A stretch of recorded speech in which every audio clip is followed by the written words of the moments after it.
Henry's Housekeeping. The Fat Controller's railway had a fresh look. Old ballast was being replaced with weed-resistant mine spoils collected by the small engines.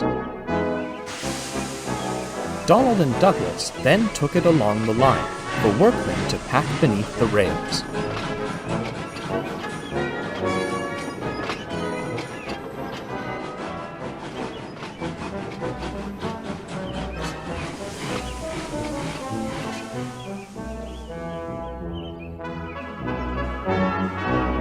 The twins had never been whistled at so much, for the cleanliness of their main line made the big engines very pleased.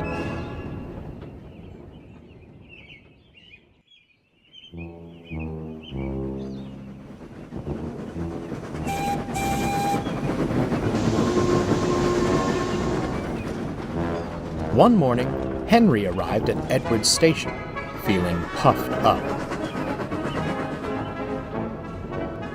The weather was fine, he was right on time, and he grinned at the absence of weeds on the line.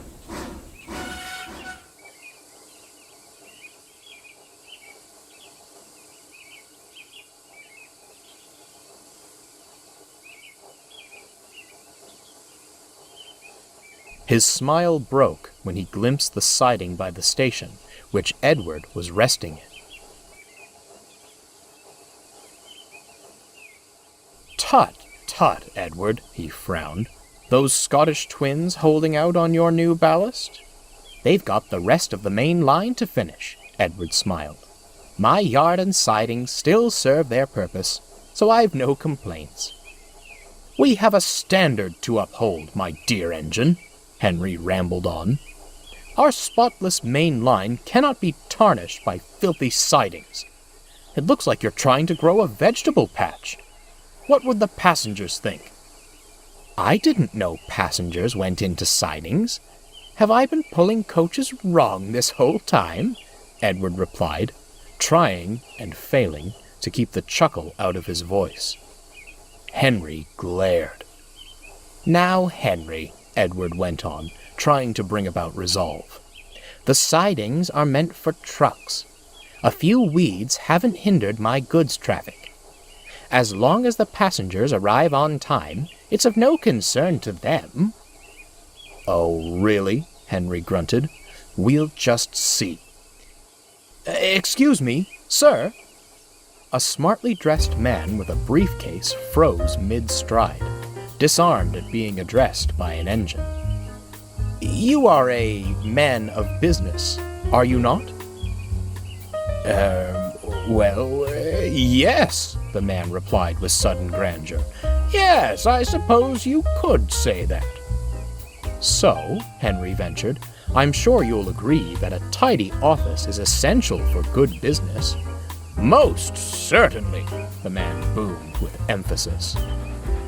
"Then perhaps," Henry beamed with anticipation, "you'll advise my dear friend Edward how unbecoming it is for our railway to be sullied by his dirty siding." "By his... what?" the man faltered. "Siding, sir," Edward smiled. "It's this small bit of track I'm standing on." "I see," the man replied slowly. "And does this, side thing affect the timing of my train?" "Not in the slightest, sir," Edward smiled. "Unless our Henry here suddenly grows adventurous." "Then it is of no concern to me," the man replied darkly, turning back to Henry. "So long as I'm not late. And I should hope you wouldn't let that happen." He broke into a stride once more and headed for the coaches. "Well, there you have it, Henry," Edward smiled again. "My sidings can wait. Your passengers can't." As the guard's whistle sounded, Henry thought it best not to retort. He shuffled silently away, brooding all the while.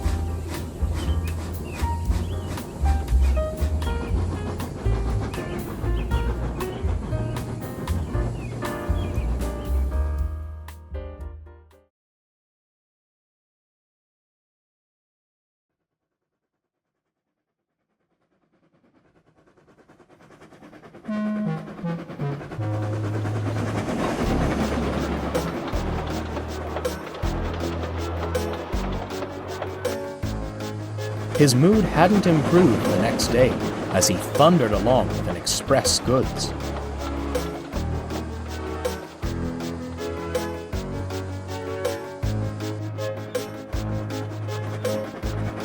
It's shameful. How can Edward, of all engines, be so indifferent? He's not the only one, groaned the truck. Those sidings are certainly affecting you lot, Henry sniffed. No wonder, with all those weeds tangling up in your wheels and tickling your frames. And if that weren't enough, they gave us an engine painted up to look like weeds, groused a man. Donald and Douglas should cover him in ballast, smirked another truck. Then we'd be free from his moaning. The trucks cackled like hyenas, but Henry was far from amused.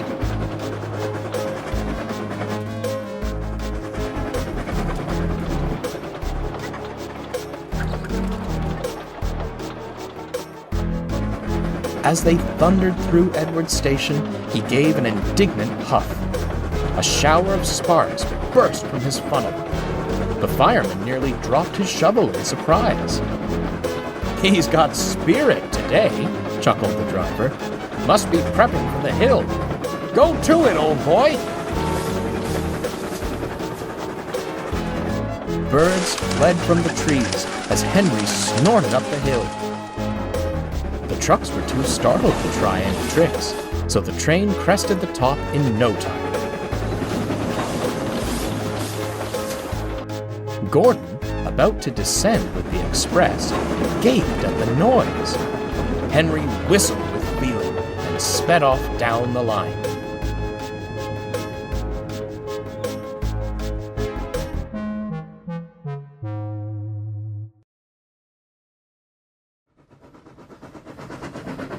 A short while later, he was coming home with his return goods. His mood had greatly improved, thanks in part to the weed-free main line. He sighed contentedly as he started down Gordon's Hill.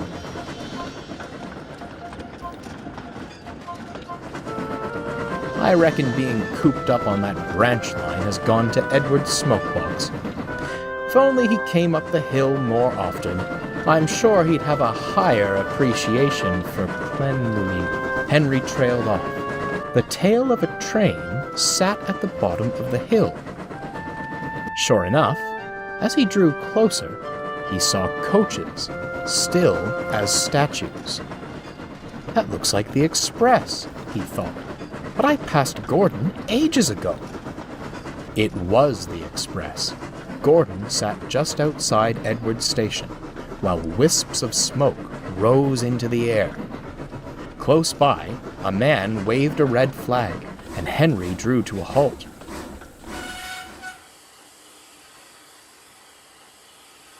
Not having a rest, are you, Gordon? He asked incredulously. No, came a stern voice. He's been forced to stop and admire your work. It was the station master, pointing to Edward's siding. A fire engine was nearby, and had evidently done its job. Henry might have been pleased the weeds were gone, were it not for the charred black spots that took their place. The brickwork of the station had been dirtied by the smoke, the last remaining traces of which rose lazily into the air. Always a big to-do with you mainline types, isn't it? Bad enough that you make all that racket, then you try and set my station ablaze. I doubt that little fire could have spread to the station, mused a fireman, but a glare quickly silenced him. Before the station master could lay into Henry further, an inspector spoke. We'll have to replace the rails and sleepers and the siding itself, but the points are undamaged. You're clear to proceed, Gordon.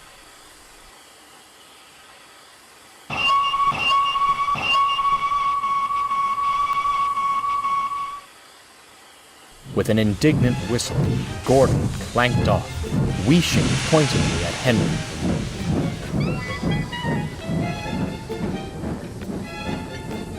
As he passed, a head popped out of a carriage window. It was the smartly dressed man. "I thought we had quite agreed that a proper engine of business isn't sidetracked by side things. Stick to the main things. Otherwise, I'll not be taking your trains again." He tucked his head back inside the coach and promptly shut the window. Henry stared blankly as Gordon gathered speed and disappeared.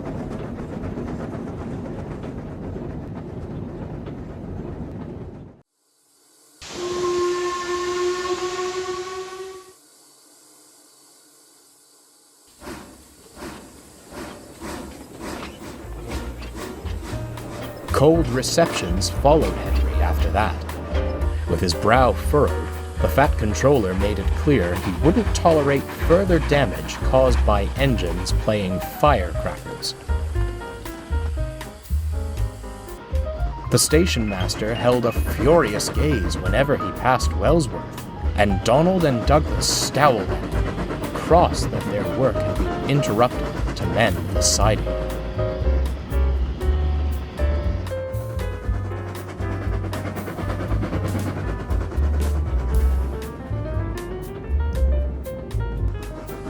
Amidst the scowls, he did receive one smile. From the last engine he wanted to see. "Hello, Henry. I see you were tired of waiting for the weeds to be tended to. Forgive me, but now you'll have to wait if you'd like help up the hill, what with my siding under repair. I'd take care with your housekeeping methods in future. I wouldn't want to draw further ire from our station master." As two cold eyes glared through the station window, Henry gave a dry chuckle.